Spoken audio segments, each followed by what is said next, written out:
Within you lies an invincible summer, a stoic peace that no winter can diminish. Sadness is a universal experience. It weighs on the soul, dims the light in our eyes, and drags our thoughts into the depths of despair. Some sadness is momentary, fading like the setting sun, while other forms of sadness settle into the bones, becoming an unwanted companion on our journey. It seeps into our daily lives, influencing our thoughts, actions, and even our sense of identity. Many believe sadness is an unshakable fate, but the Stoics show us otherwise. But what if there was a way to rise above sadness, not just temporarily, but permanently? Not by denying it or suppressing it, but by confronting it, mastering it, and emerging stronger.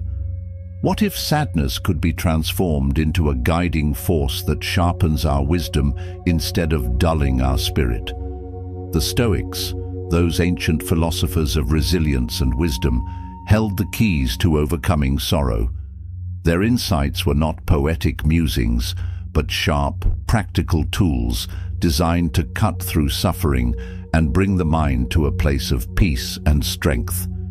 This journey will not be about empty positivity or feel-good platitudes. It will be about real transformation. You will learn how to wrestle with sorrow the way a warrior wrestles with an opponent, not to destroy it, but to control it. Imagine standing in the middle of a storm, rain pounding against your skin, yet feeling completely untouchable. This is the level of mastery we aim for, a state where sadness may exist, but it holds no power over you. You will understand sadness in a way you never have before. You will learn to strip away its illusions, to see it not as an enemy, but as an opportunity to cultivate inner strength. The goal is not to avoid sadness, but to wield it as a teacher, a guide that refines your soul. By the end of this journey, sadness will no longer be a weight dragging you down. It will be a stepping stone to wisdom, self-control, and an unshakable mind. This is your chance to rise high above sadness, now and forever.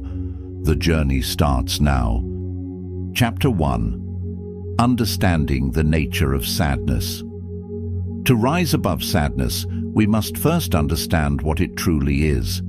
The Stoics believed that emotions were not things that happened to us, but judgments we make about the world. Sadness is not an external force attacking us. It is an internal reaction to loss, disappointment, or suffering. We feel sad because we have assigned negative meaning to an event. The loss of a loved one, the failure of a dream, the betrayal of a friend, disappointment in results. These events in themselves do not contain sadness. Rather, sadness arises from how we perceive them. We lament, we dwell, we replay painful memories, all because we have convinced ourselves that this suffering defines our reality. Once we grasp this, we begin to understand that sadness is not inevitable. It is a choice, one that we can learn to control. But how? Through the lens of Stoic wisdom, we start by separating what is real from what is merely a mental construct. Is it true that loss diminishes us? Or is it possible that every loss is an invitation to a new kind of strength? Is failure truly an end, or can it be a catalyst for transformation? The Stoics teach us that reality is neither cruel nor kind. It simply is. Our suffering does not come from events, but from our unwillingness to accept them as they are. Imagine for a moment that your mind is a glass of water. When emotions such as sadness, fear, or disappointment arise, it is as if dirt is stirred into that water, making it cloudy and murky. Most people panic at the sight of this change, believing the water is permanently ruined. But the Stoics would tell us that the best course of action is to let the dirt settle, to remain still and composed rather than react impulsively. The more we resist the reality of our emotions, the more we stir the water and prolong our suffering. However, if we accept them, we allow clarity to return naturally. By shifting our perspective, sadness loses its grip. Instead of being trapped in the illusion that we are powerless victims, we awaken to the truth that we are always in control of our responses. Every situation presents a choice: to react with distress or to respond with wisdom. When we understand this, sadness no longer feels like an external force attacking us, but rather a lesson waiting to be understood. We stop asking, "Why did this happen to me?" and start asking, "What can I learn from this?" With practice, we learn to master our interpretations, replacing sorrow with understanding and despair with resilience. Instead of resisting life's inevitable challenges, we meet them with a Stoic's gaze, calm, unwavering, and ready to extract meaning from every experience. But mastery is not achieved overnight. Like a sculptor chiseling away at a block of marble, we must continuously refine our thoughts, stripping away the unnecessary emotions that cloud our clarity. This process demands discipline. It requires us to step outside of ourselves, to observe our sadness not as something that defines us, but as something that arises and passes like the changing tides. We must learn to see emotions as transient, neither inherently good nor bad, simply experiences that we can shape to our advantage. It is not about eliminating sadness entirely. Such an endeavor would be futile. Instead, it is about transforming its nature, redirecting its energy toward growth, wisdom, and inner stability. Think of the great Stoic minds before us: Marcus Aurelius, who bore the weight of an empire yet did not allow his burdens to consume him; Seneca, who faced exile and betrayal yet found solace in philosophy; Epictetus, who endured a life of slavery and yet rose above it in mind and spirit. These men did not live free from suffering, but they mastered their perceptions of it. They understood that suffering is not an affliction, but an opportunity, a proving ground for character. As we begin to reshape our understanding of sadness, we must practice daily reflection. Each night, take a moment to review your thoughts and emotions. Ask yourself, did I let sadness control me today, or did I use it to sharpen my perspective? The answer may not always be what you hope for, but consistency is key. Every day is another chance to refine our philosophy, to fortify our minds against the storms of existence. This is the first step in rising above sadness, recognizing that it is not an invincible force, but a state of mind that can be redefined, transformed, and ultimately conquered. With patience and dedication, we can turn sadness into an ally, a silent teacher that shapes us into something greater than we ever imagined possible. Each time you feel sadness creeping in, ask yourself, what am I believing about this situation that makes me feel this way? Then challenge that belief. Is it true? Is it the only way to interpret this moment? Chapter 2. Detaching from the source of sorrow. The Stoics taught that suffering is intensified when we attach ourselves too deeply to things beyond our control. Epictetus said, "Men are disturbed not by things, but by the views they take of them." If a relationship ends, sadness arises not because of the breakup itself, but because of the meaning we assign to it. I will never find love again. I am not worthy. This was my only chance at happiness. These are interpretations, not truths. The Stoic approach is to separate ourselves from these illusions, to see them for what they are: mere narratives created by the mind, not objective realities. Consider someone learning a new language. At first, everything feels foreign: the words, the grammar, the pronunciation. They struggle to form sentences, making mistakes that seem frustrating and embarrassing. They might feel discouraged, thinking they will never be fluent. But instead of giving up, they continue practicing, embracing the errors as part of the process. Over time, what once seemed incomprehensible starts to make sense. They begin to recognize words, understand conversations, and eventually speak with confidence. The struggle that once felt overwhelming becomes a stepping stone to mastery. Likewise, when we suffer a loss, it is not the event itself that defines our emotional response, but how we interpret it. If we see hardships as unfair obstacles, we may succumb to despair. But if we treat them as opportunities to grow stronger, just as the language learner embraces mistakes and persistence, we develop the mental fortitude to rise above sadness. Every experience, no matter how painful, has the potential to shape us into wiser, more capable individuals. Imagine an artist faced with a blank canvas. At first, they may hesitate, unsure of where to begin. They might worry about making mistakes or choosing the wrong colors, but if they let go of their fear and start painting, the masterpiece takes shape one brushstroke at a time. Life operates in much the same way. If we remain paralyzed by sadness, afraid of the next step, we never progress. But when we embrace the process, including the missteps, we transform pain into personal growth. Likewise, when we suffer a loss, it is not the event itself that defines our emotional response, but how we interpret it. If we see hardships as unfair obstacles, we may succumb to despair.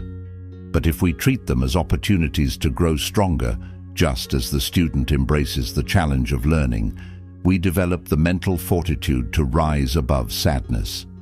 Every experience, no matter how painful, has the potential to shape us into wiser, more capable individuals. The Stoics remind us that attachment to external things, relationships, wealth, reputation, sets us up for suffering. When we believe that our happiness depends on something outside of us, we give that thing power over our emotions. True freedom comes when we detach from external circumstances and find stability within ourselves. When we learn to stand firm in the face of loss, knowing that no external possession or relationship defines us, we gain an unshakable sense of self. To begin this practice, start by observing your thoughts. When sadness arises, ask yourself, what belief is fueling this emotion? Is it true? What would a Stoic say about this situation? By questioning our automatic reactions, we begin to break the chains of illusion that bind us to suffering.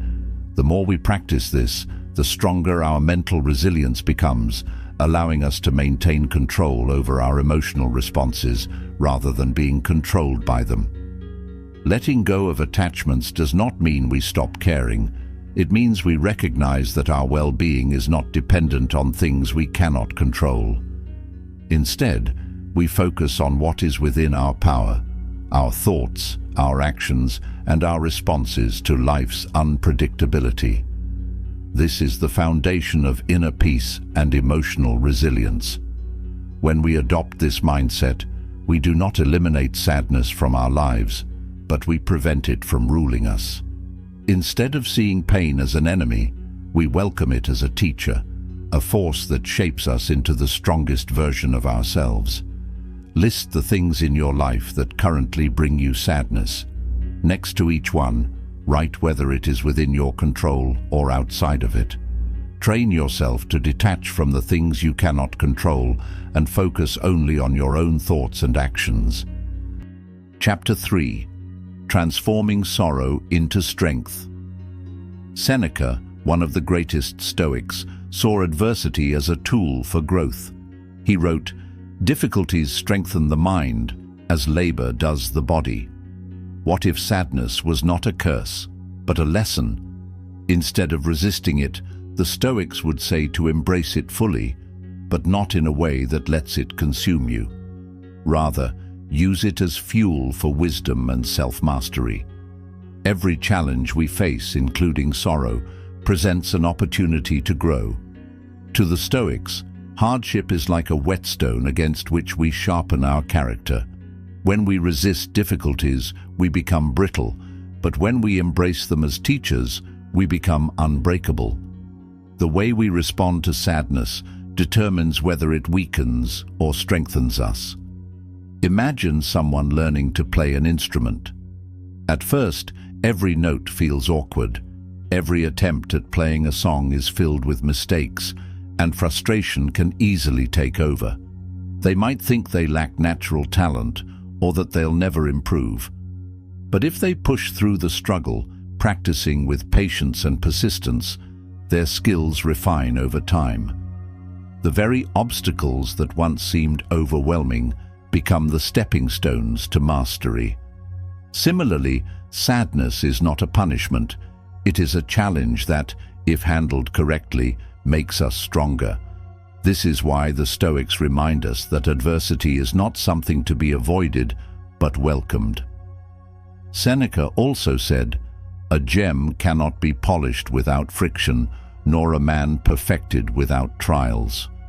We must learn to view our sorrow as that friction, as the necessary resistance that carves away our weakness and reveals the strength beneath.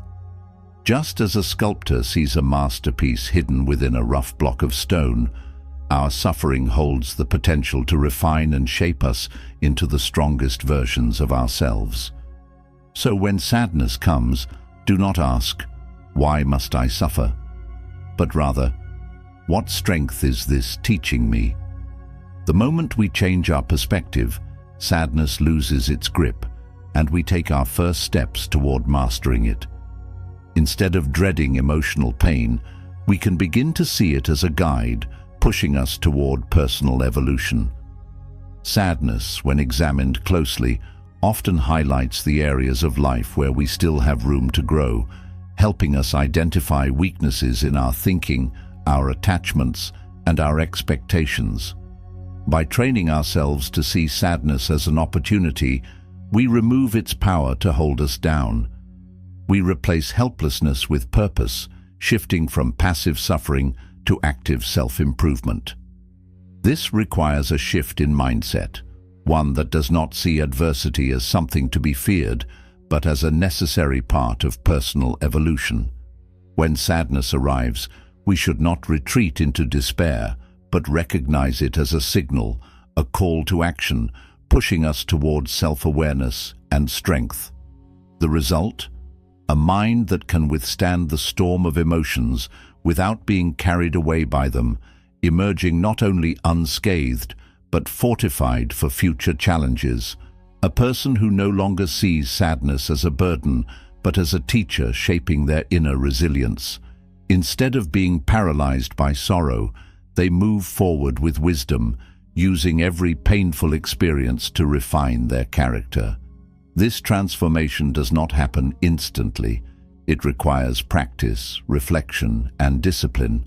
But each step we take toward mastering our emotions brings us closer to a state of true freedom, where sadness is no longer an anchor, but a stepping stone to a higher state of being.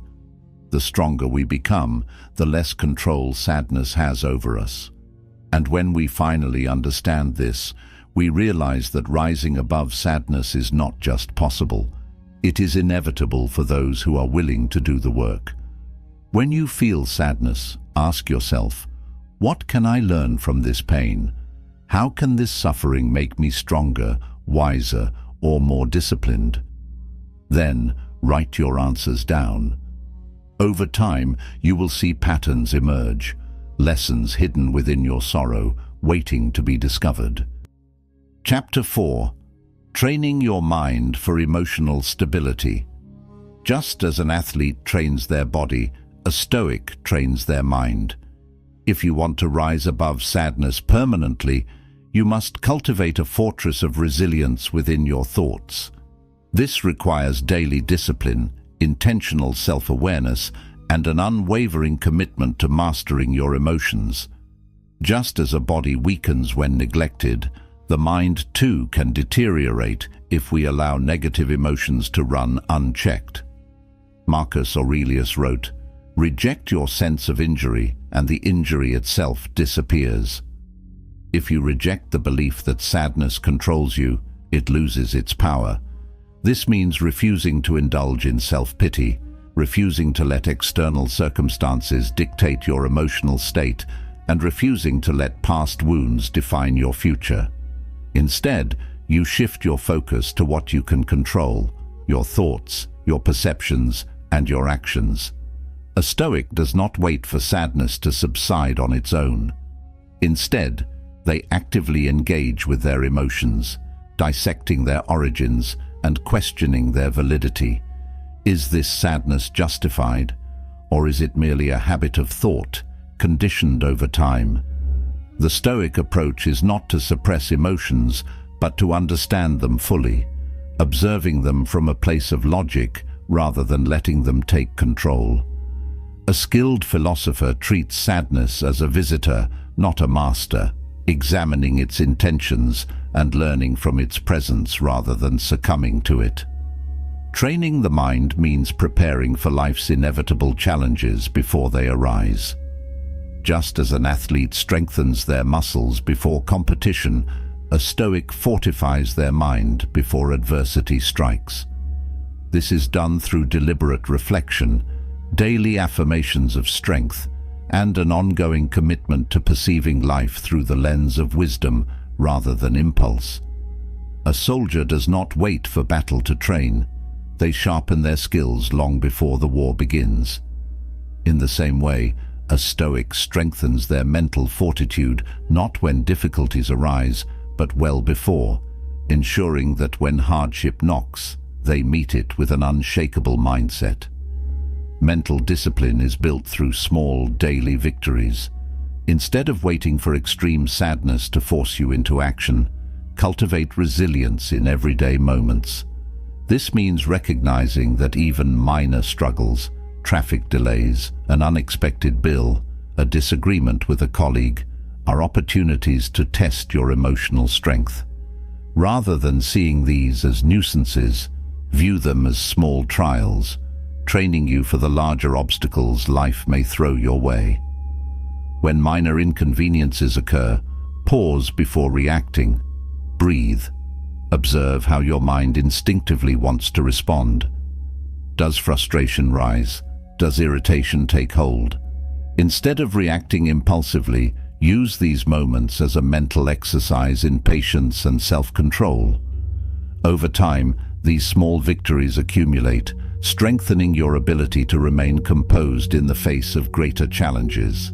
Imagine a tree standing in the midst of a storm.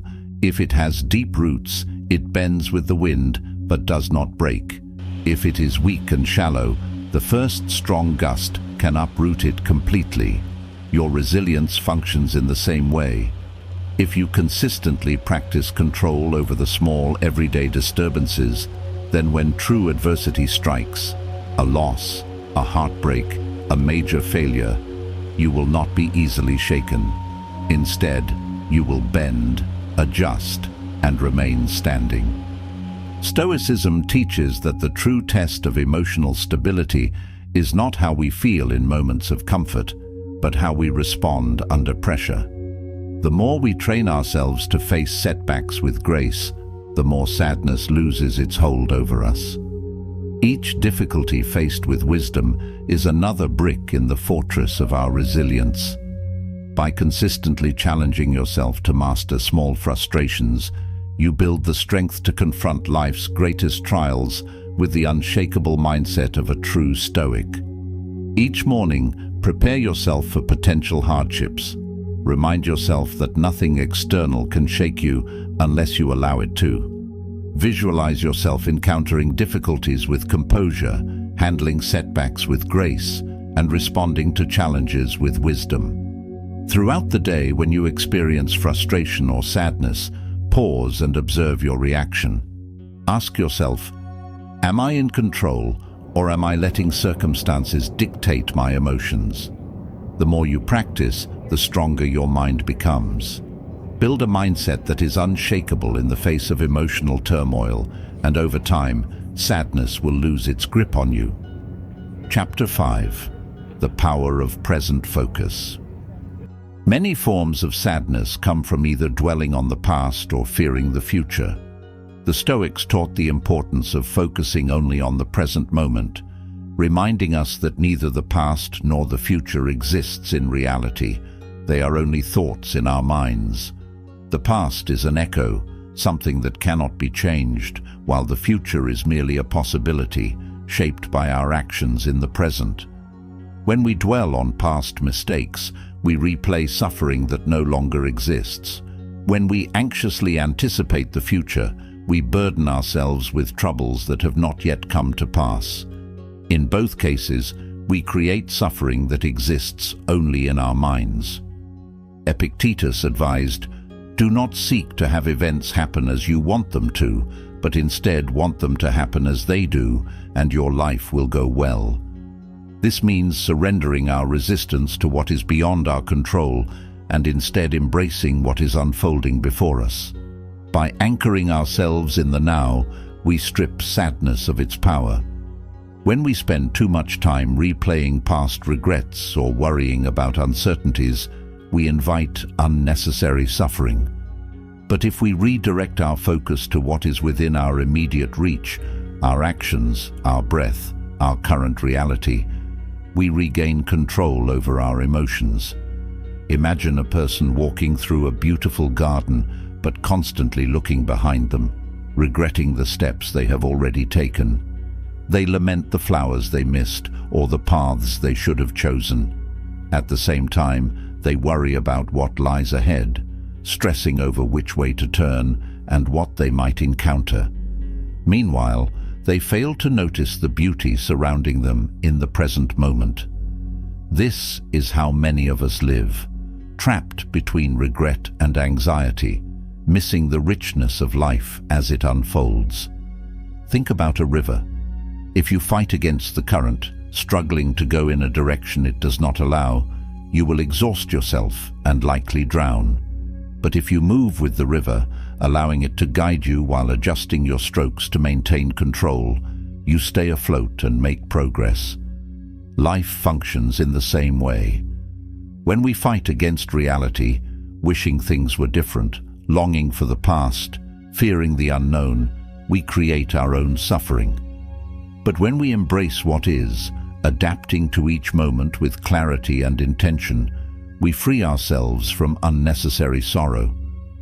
One of the greatest misunderstandings about living in the present is the idea that it means ignoring the past or future entirely.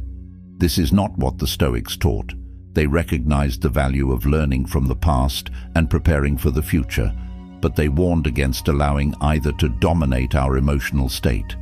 The goal is to use past experiences as lessons and future concerns as guides while maintaining complete engagement with the present moment.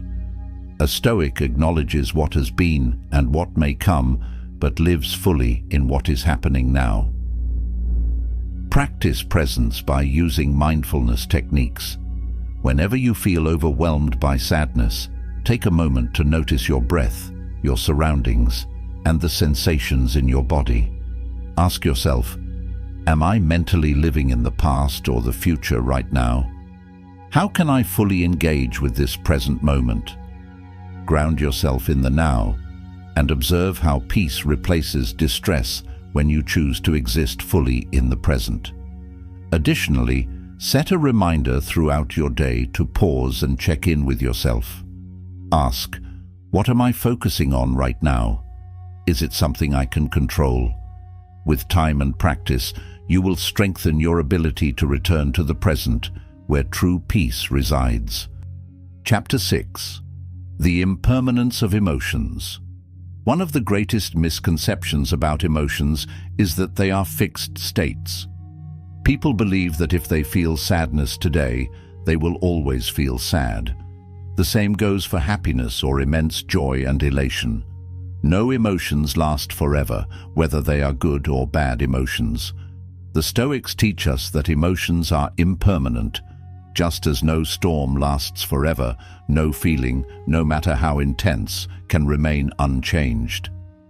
Marcus Aurelius reminded us, everything is ephemeral, both that which remembers and that which is remembered. This means that even the pain that feels unbearable in the moment will eventually pass. When we remind ourselves of this truth, we lessen the grip sadness has on us. Consider the sky. Sometimes it is filled with dark clouds and heavy rain. Other times it is clear and peaceful. But the sky itself is never altered by the weather. It simply holds space for whatever comes. Our minds work the same way. Emotions, like clouds, pass through us. They are temporary visitors, not permanent residents. The sky does not cling to storms, nor does it try to trap the sunshine. It simply allows them to come and go. This is how we should view our emotions, passing states that visit but never stay forever. To extend this idea further, imagine a river flowing through a landscape. Sometimes the waters are calm, reflecting the beauty of the trees and sky. Other times the river swells with rain, becoming turbulent and wild. But no matter the conditions, the river continues to move forward. It never stops. It never remains in one state forever. Emotions behave the same way. They move through us, shaping our experiences, but never truly defining who we are. If we try to fight against them or cling to them, we only cause unnecessary suffering. But if we accept their flow, we gain peace. Another way to understand this is to think about music. A single note played in isolation does not make a song. It is part of a melody that rises and falls, weaving together a complex and beautiful composition. Emotions work in the same way. A moment of sadness is just one note in the greater composition of our lives. If we fixate on that one note, we lose sight of the beauty of the entire song. But when we embrace the ebb and flow, we appreciate each moment for what it is, a passing part of a much larger experience, one that contributes to our growth and understanding. Music is dynamic, shifting from one key to another, building tension and then resolving it. It moves through highs and lows, just as our emotions do. A piece of music without variation would be monotonous and lifeless. In the same way, a life without a range of emotions would lack depth and meaning. We must learn to experience emotions as we experience music, fully yet without attachment. When we hear a sad song, we do not try to resist it. We allow ourselves to feel its emotion, knowing that the next song will bring a different mood. Life, too, has its movements, and no one moment defines the entire composition. Understanding this transience allows us to detach from overwhelming emotions. Rather than fearing sadness or clinging to joy, we learn to let them come and go without resistance. This is the essence of Stoic wisdom, recognizing that our inner peace does not depend on eliminating emotions, but on observing them without attachment. When we stop seeing sadness as something to escape from, we gain the power to coexist with it, knowing that it too will fade like everything else. Imagine an orchestra performing a masterpiece. If one instrument plays too loudly or a musician tries to sustain a note indefinitely, the harmony is disrupted. Our emotions work the same way.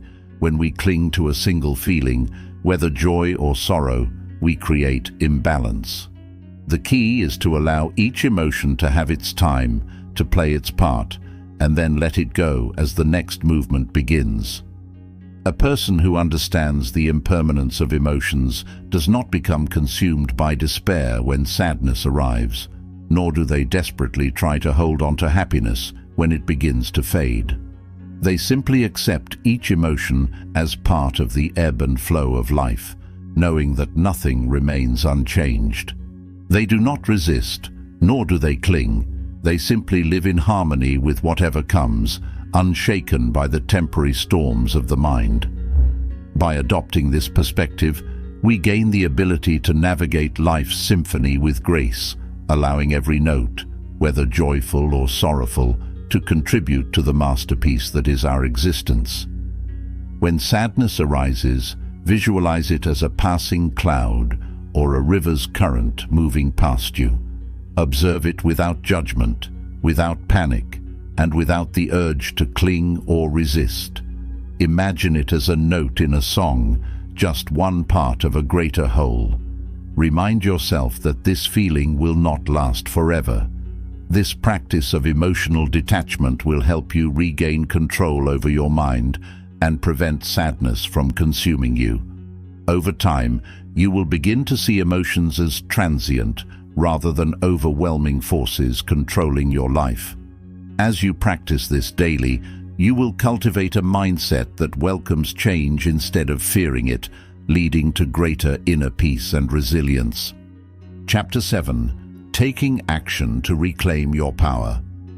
The Stoics believed that action is the antidote to suffering. If sadness keeps you in a state of inaction, the way forward is to move, literally and metaphorically. They taught that we should not dwell too long on our emotions, but instead focus on what is within our power. Too often, people wait for motivation to strike before taking action, but the Stoics understood that action itself generates momentum. When you act, even in small ways, you disrupt the cycle of sadness and create space for clarity and strength. Epictetus advised, "First say to yourself what you would be, and then do what you have to do." If sadness makes you feel powerless, take action to reclaim your sense of agency. This does not mean waiting until you feel better. It means doing something even while you feel sad. Action does not require motivation. It requires discipline. Small steps, taken consistently, will begin to lift the fog of sadness and bring you back into engagement with life. Movement is key, both physically and mentally. Exercise, engage in meaningful work, connect with others, or create something valuable. The more you engage with life, the less space sadness has to control you. Physical movement, like going for a walk or practicing deep breathing, signals to the brain that you are not trapped. Taking action externally creates a shift internally. Even the smallest accomplishment, a completed task, a moment of kindness, a step toward a goal, begins to rewire your mind toward resilience. Imagine a stagnant pond versus a flowing river. The pond, still and motionless, accumulates algae, becoming murky over time. The river, always moving, remains fresh and clear. Your mind functions in the same way. Stagnation breeds heaviness, while movement keeps you energized and capable of adapting to life's challenges. When sadness threatens to immobilize you, remember that the act of moving forward, even in the smallest way, restores your power. To reinforce this principle, consider the difference between a person stuck in quicksand and one climbing a mountain. The person in quicksand panics and remains still, sinking deeper the more they resist. However, the climber moves, adjusting their steps, even if the path is steep. Though difficult, each movement brings them closer to the peak. The lesson: inaction deepens suffering, while movement, even when challenging, creates progress. The Stoics understood that stagnation leads to emotional decay, whereas action reignites the mind's ability to engage with life. Taking a single step forward is like lighting a torch in a dark cave. Each step illuminates more of the path ahead. In moments of deep sadness, it is crucial to start small. A single step forward, a task completed, a phone call made, a book read, creates momentum. Action fuels more action. Once you take that first step, the second becomes easier, and soon you begin to see yourself not as someone drowning in sadness, but as someone steadily navigating through it. You reclaim control over your emotions rather than letting them dictate your state of mind. Momentum is one of the most powerful forces in human behavior. Just as a heavy boulder requires significant effort to push at first, but moves more easily once in motion, the mind also resists change initially, but becomes more adaptable once action begins. The greatest hurdle is not the action itself, but overcoming the inertia of sadness and inaction. The moment you choose movement, no matter how small, you begin to break free from its hold. Imagine a candle in a dimly lit room. It does not instantly flood the space with light, but with each flicker, the darkness recedes. Small actions work in the same way. They may not immediately erase sadness, but each effort weakens its grip. With consistency, even the heaviest sorrow begins to lift, revealing clarity and purpose beneath it. Each time sadness threatens to immobilize you, take one small action. Go for a walk, write down your thoughts, complete a task, or help someone else. These small steps accumulate into a powerful shift in mindset. Reflect on a moment when action helped you overcome emotional heaviness, and remind yourself that forward movement is always within your control. As an added exercise, track your daily actions for a week. Write down each moment where you chose action over inaction, no matter how minor. At the end of the week, review your progress. This exercise reinforces the idea that movement, no matter how small, builds an unstoppable force of resilience. Chapter 8. The role of gratitude in Stoicism. Gratitude is a fundamental Stoic practice because it redirects the mind from what is lacking to what is present. When we focus on what we have instead of what we have lost, we weaken sadness' hold over us.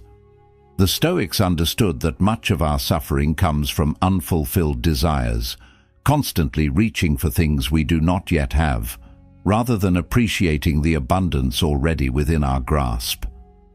Seneca stated, "Wealth consists not in having great possessions, but in having few wants." This means that contentment is not found in acquiring more, but in appreciating what already exists. True wealth, in the Stoic sense, is the ability to find joy and satisfaction in simplicity. A person who constantly seeks external validation or material gain will never feel fulfilled because their happiness is always just out of reach. On the other hand, someone who embraces gratitude sees value in even the smallest things: a warm conversation, a sunrise, a lesson learned from hardship. Practicing gratitude does not mean ignoring pain or pretending everything is perfect. It means choosing to direct your focus toward what is good, even in difficult times. The Stoics remind us that while we cannot always control our circumstances, we can control our perspective. When we learn to appreciate what we have, rather than lament what we lack, we transform our entire experience of life. Gratitude allows us to shift from a mindset of scarcity to one of abundance. Instead of constantly feeling as if something is missing, we begin to recognize the many gifts we already possess. Every day presents small blessings that are easy to overlook. A kind word from a friend, the warmth of the sun on our face, the simple pleasure of a deep breath. By training ourselves to acknowledge these moments, we cultivate a sense of inner peace that is not dependent on external conditions. A powerful way to practice gratitude is to reframe challenges as opportunities for growth.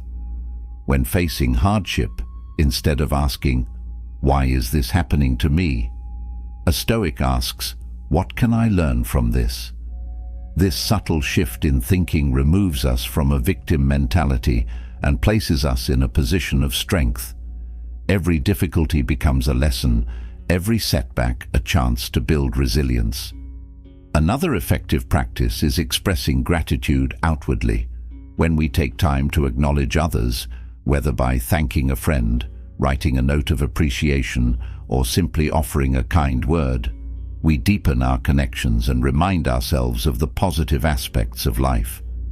This outward practice strengthens our internal mindset, reinforcing the habit of gratitude and making it a natural part of our daily experience. At the end of each day, write down 3 things you are grateful for. Go beyond the obvious and challenge yourself to find gratitude even in challenges. Ask yourself, what did I gain from today that I might have otherwise taken for granted? Over time, this practice rewires your brain to focus on abundance rather than lack, helping you cultivate a sense of peace and fulfillment that remains steady regardless of external circumstances. Chapter 9. The Strength Found in Acceptance.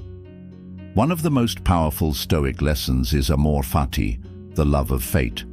This philosophy teaches us to not only accept what happens, but to embrace it as necessary for our growth. When we resist reality, we suffer.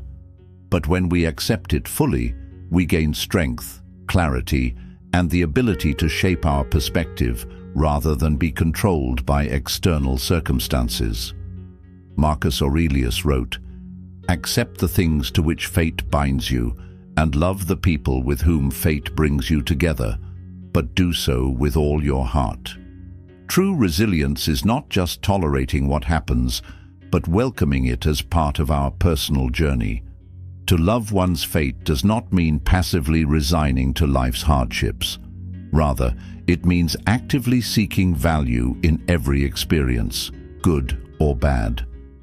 It is the realization that every challenge, setback, and loss contributes to the forging of a stronger character and a more refined soul.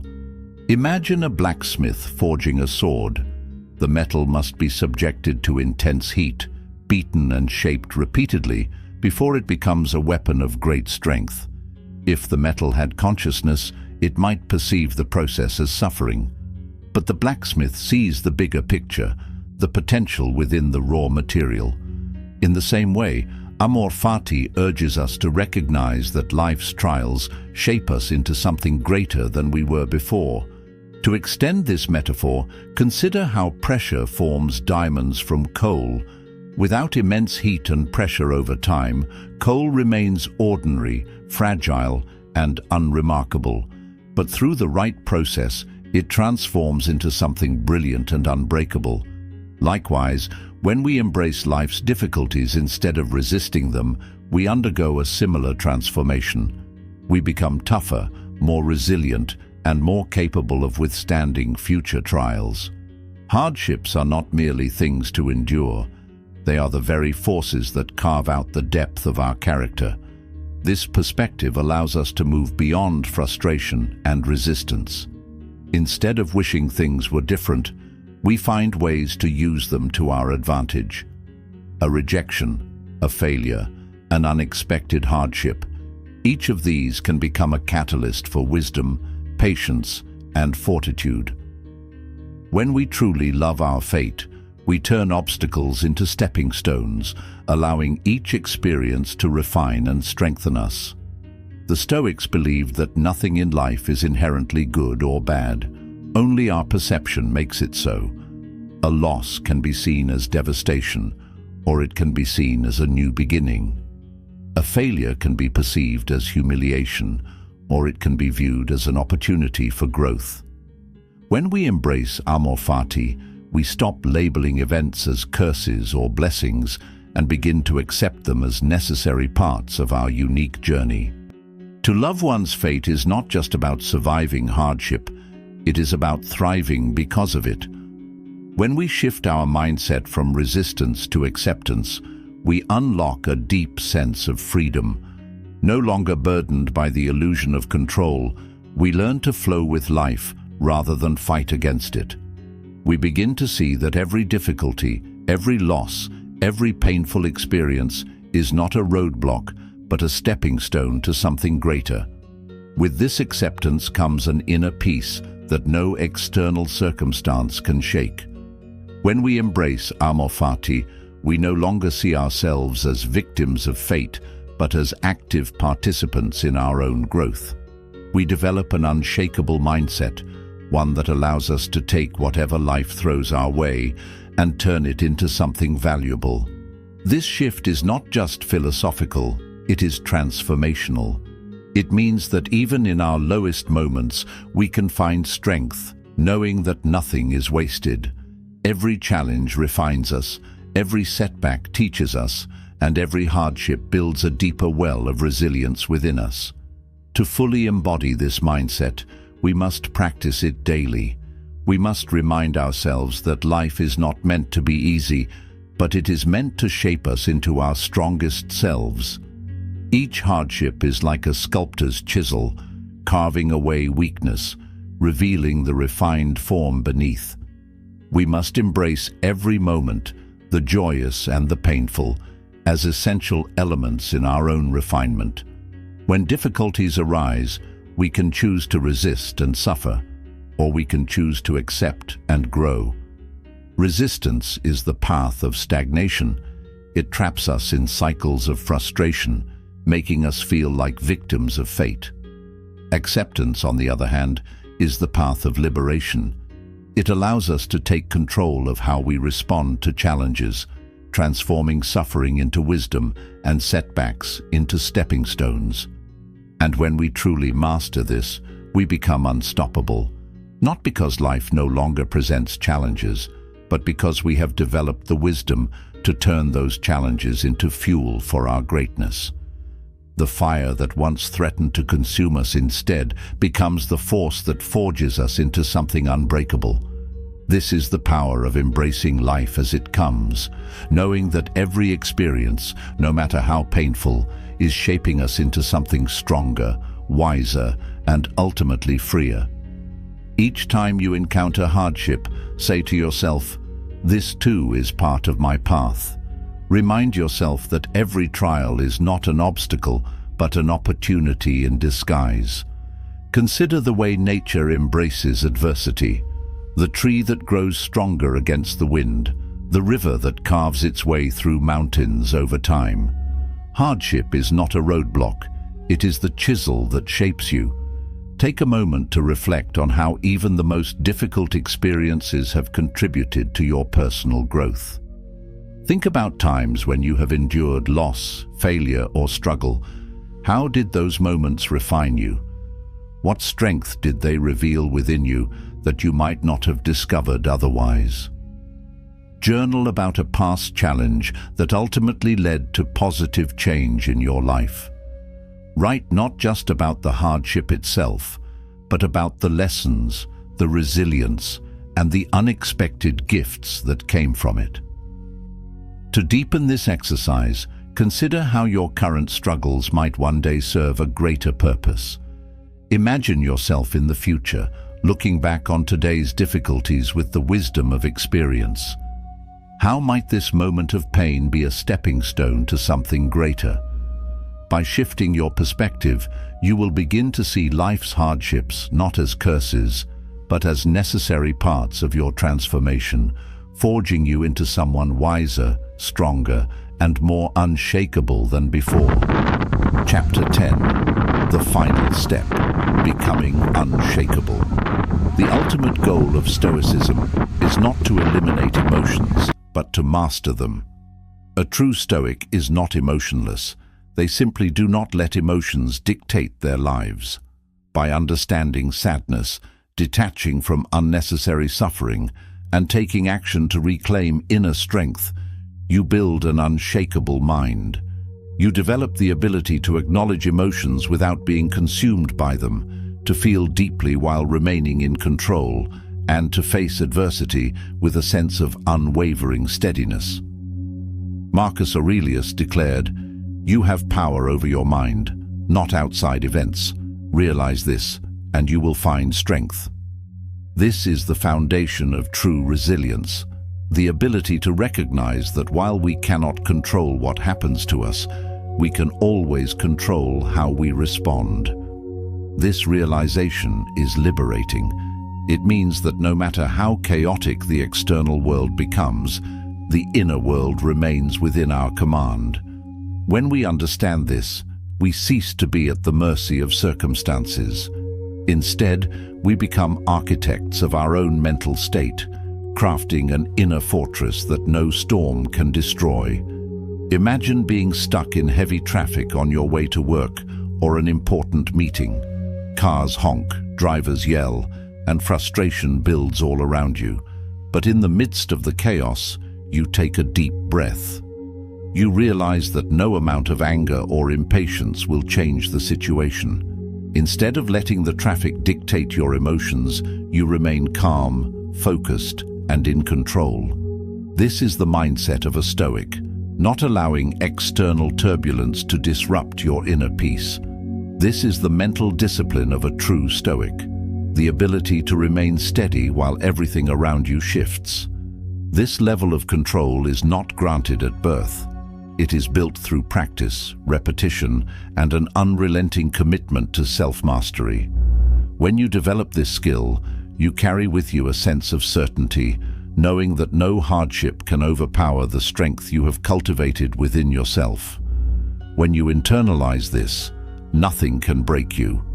You become resilient, not because life is easy, but because you have learned to master yourself. Hardships no longer shake you to your core.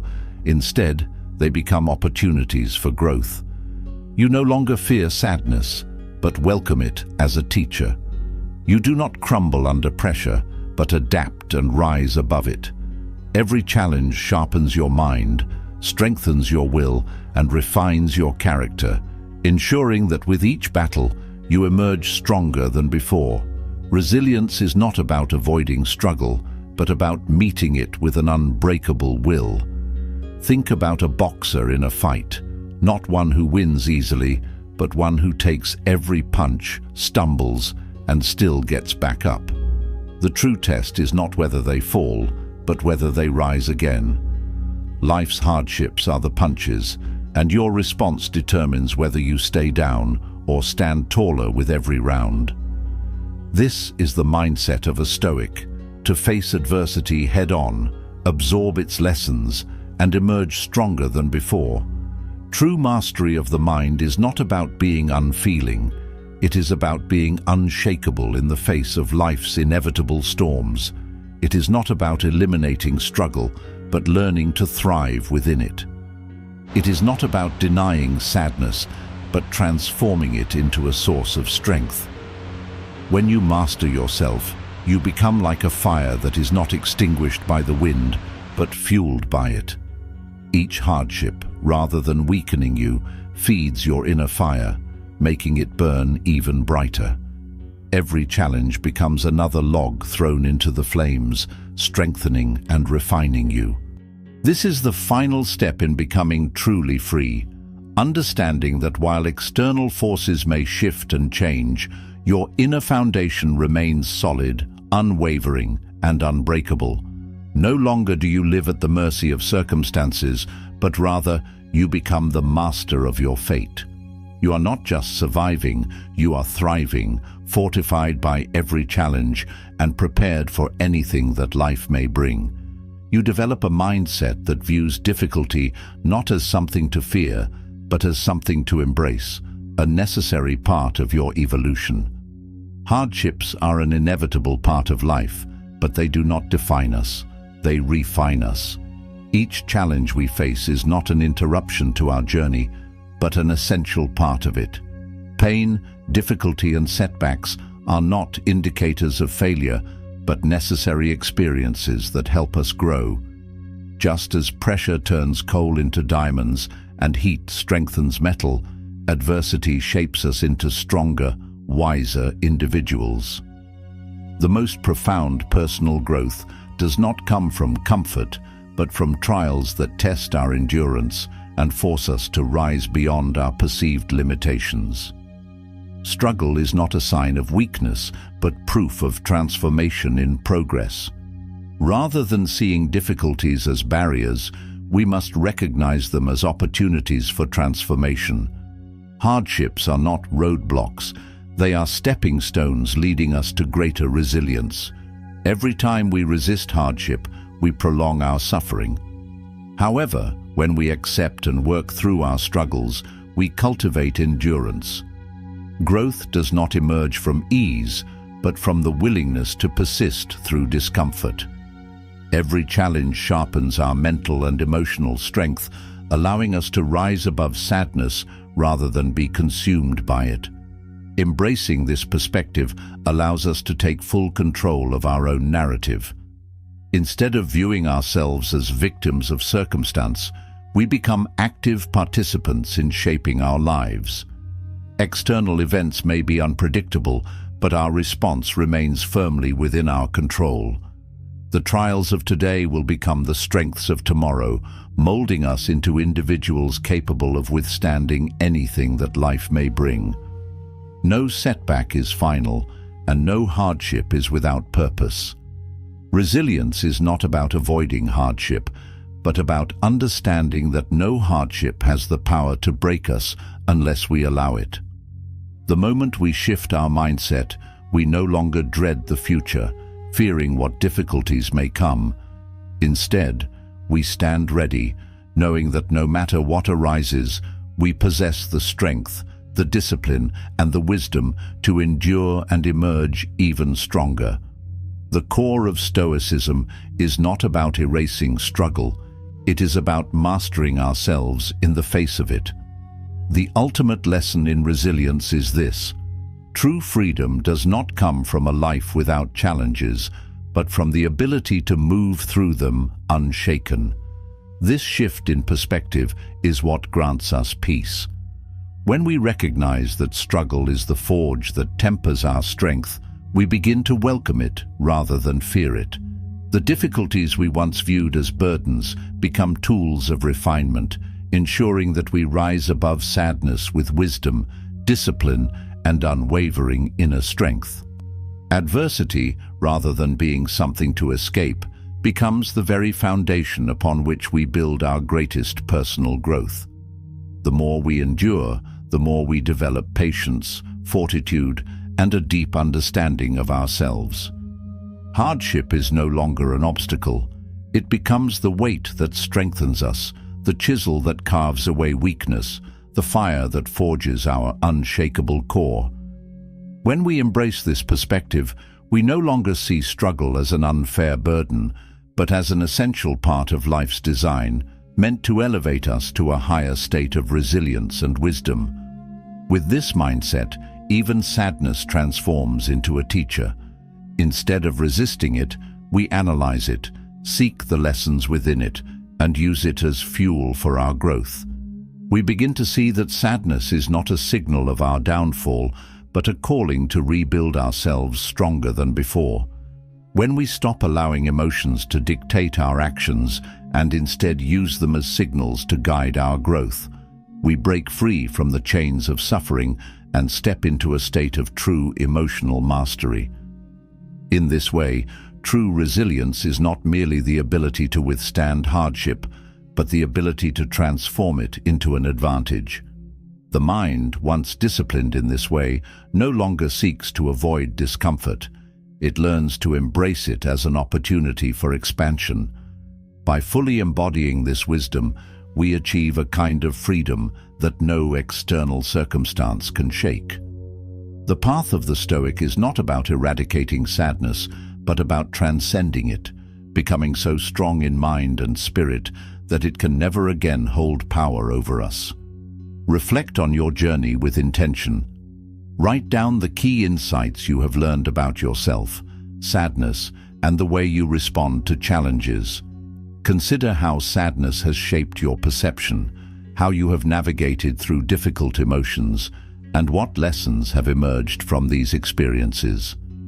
Document moments where you successfully reframed suffering into growth, instances where resilience overpowered despair, and times when you exercised control over your thoughts rather than allowing them to control you. Acknowledge how far you have come, not just in overcoming sadness, but in strengthening your mind, refining your perspective, and building emotional endurance. Recognize the discipline it takes to break free from destructive patterns and the courage it requires to confront pain rather than avoid it. Remind yourself that progress is not always linear, but each step, no matter how small, contributes to your evolution. Commit to continuing your Stoic path by developing a personal philosophy of emotional mastery.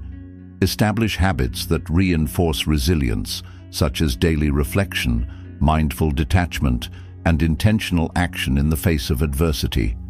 Strengthen your mental framework so that sadness, when it comes, is not a force that controls you, but an experience that refines you. The more you practice these principles, the stronger you will become, until sadness is no longer an enemy, but a guide that leads you to wisdom, self-awareness, and an unwavering sense of inner peace. By applying these lessons, you have taken the first steps toward breaking free from the cycle of sadness. Stoicism does not promise a life without hardship, but it offers the tools to rise above suffering. Through perspective, discipline, and action, you reclaim your power and transform sadness into strength. Sadness is no longer something that controls you. It is something you observe, learn from, and rise above. You have become the master of your emotions, and with continued practice, nothing will have the power to shake you. This is how you rise high above your sadness, now and forever.